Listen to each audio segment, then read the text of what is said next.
Hello students, good morning everyone. How are you? I am absolutely fine here and hope to be same at your home. Students, it's 11th class for chemistry and today we will be talking about the kinetic molecular theory. Listen be carefully.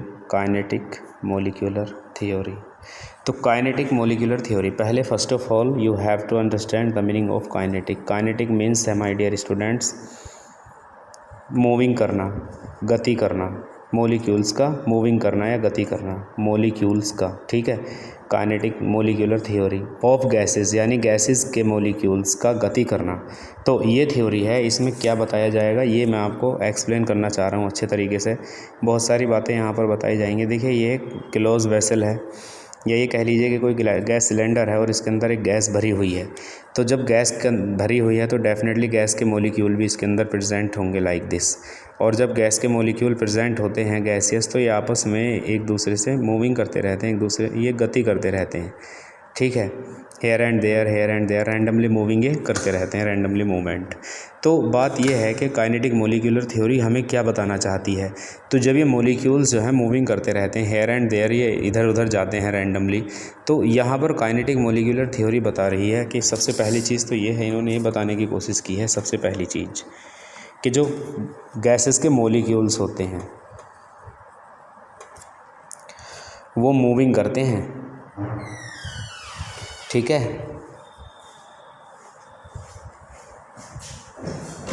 वो moving करते हैं different direction में और different velocities में. समझ में आया. ये जो है मोलिक्यूल्स गैसेस के, ये डिफरेंट डायरेक्शन में मूविंग करते हैं, डिफरेंट वेलोसिटी के साथ मूविंग करते हैं. हर एक मोलिक्यूल की डायरेक्शन अलग हो सकती है, हर एक मोलिक्यूल की वेलोसिटी अलग हो सकती है. एक बात तो ये बताई गई है काइनेटिक मोलिकुलर थ्योरी में. दूसरी बात ये बताई गई है कि ये जो मोलिक्यूल्स हैं, जो गैसेस के मोलिक्यूल्स हैं, वो आपस में एक दूसरे से टकराते रहते हैं, एक दूसरे से टकराते रहते हैं. कोलोइड्स इनके अंदर होता रहता है, कोलिजन इनके अंदर होता रहता है. ठीक है. नंबर 3 जो यहाँ पर बात बताई गई है कि जो मोलिक्यूल्स हैं गैसेस के, जो मोलिक्यूल्स हैं वो जो आपका ये कंटेनर है इसकी वॉल से भी ये कोलोइड होते रहते हैं. ठीक है. चौथी बात कि मोलिक्यूल्स के बीच में जो फोर्स ऑफ एट्रैक्शन है ना, फोर्स ऑफ एट्रैक्शन वो बिल्कुल नियरली ज़ीरो होता है, लगभग ज़ीरो होता है. मतलब फोर्स ऑफ एट्रैक्शन बिल्कुल भी इनके बीच में नहीं होता है. और मोलिकुलर काइनेटिक थ्योरी ये बता रही, काइनेटिक मोलिकुलर थ्योरी बता रही है कि जो वॉल्यूम होती है, वॉल्यूम ऑफ वन मोलिक्यूल, एक मोलिक्यूल की जो वॉल्यूम होती है ना my dear, volume of one molecule, तो वो नेग्लिजिबल होती है. नेग्लिजिबल मतलब नगण्य होती है, मतलब ज़ीरो के लगभग बराबर होती है, ऐसे मान लीजिए. नेग्लिजिबल होती है मोलिक्यूल्स की जो वॉल्यूम होती है, वन मोलिक्यूल की वॉल्यूम बिल्कुल नेग्लिजिबल होती है, मतलब लगभग zero, to as compared to the complete vessel और complete container you can say.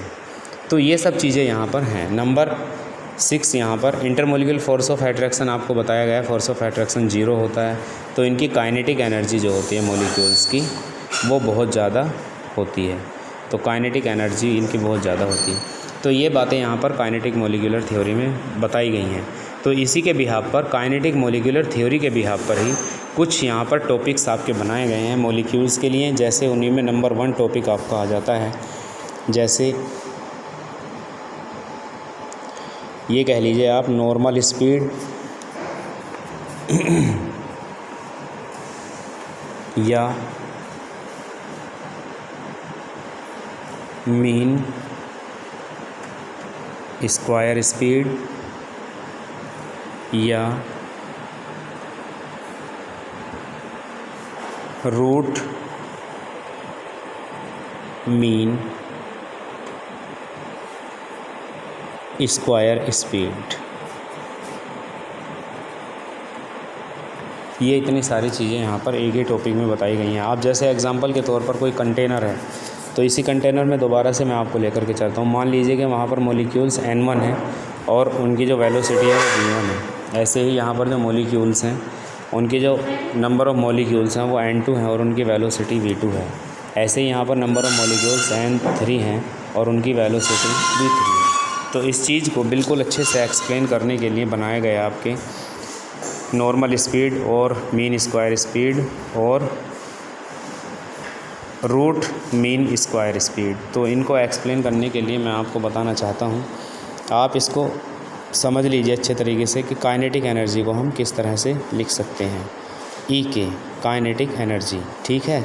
तो काइनेटिक एनर्जी बराबर होती है हाफ mv² के होती है, ऐसे मान लीजिए। और आपको ये भी पता है कि मॉलिक्यूल्स की हर कितने सारे मॉलिक्यूल्स यहाँ पर प्रेजेंट हैं, तो उसके लिए आप हाफ ले लीजिए बाहर और m भी बाहर ले लीजिए। नंबर ऑफ़ मॉलिक्यूल्स है तो N1 V1 का स्क्वायर प्लस ऐसे ही आप ले लीजिए N2 V2 का स्क्वायर प्लस ऐसे ही ले लीजिए N3 और V3 का स्क्वायर, ये आप ले सकते हैं। अब चलिए जब बात करते हैं हम, तो आपने ये लिख लिया यहाँ पर। हालांकि ये होता तो पहले हाफ, अंदर आप m ले सकते हैं, लेकिन m लास्ट में भी कॉमन ही लेना था, तो आज भी यहाँ पर n कॉमन ही है। इस कंडीशन में आप एक काम कीजिए कि ये जो आपने लिखा है, ठीक है, इसको आप डिवाइड कर दीजिए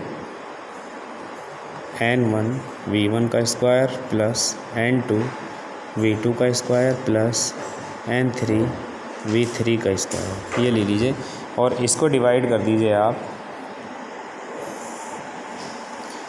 नंबर ऑफ़ मॉलिक्यूल से N1 plus N2 plus N3। आपने इसको डिवाइड कर दिया। ये जो स्टूडेंट्स, ये क्या है, ये मीन स्क्वायर स्पीड है मॉलिक्यूल्स की। This is the mean square speed.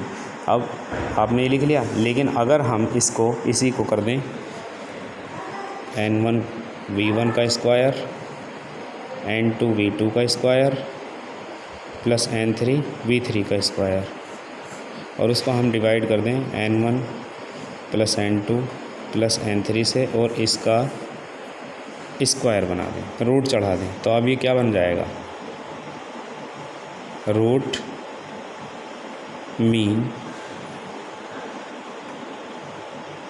Square speed, ठीक है, जो कि शो किया जाता है C से, रूट मीन स्क्वायर स्पीड। अब ये वैल्यू आप ऊपर पुट कर सकते हैं। आपको दिख रहा है इतने सारे को आपने N1 V1 का स्क्वायर प्लस N2 V2 का स्क्वायर N3 V3 का square N1 plus N2 plus N3, आप इसको ऊपर भी पुट करोगे तो आपके पास में formula E K is equal to half m तो पहले से है ही।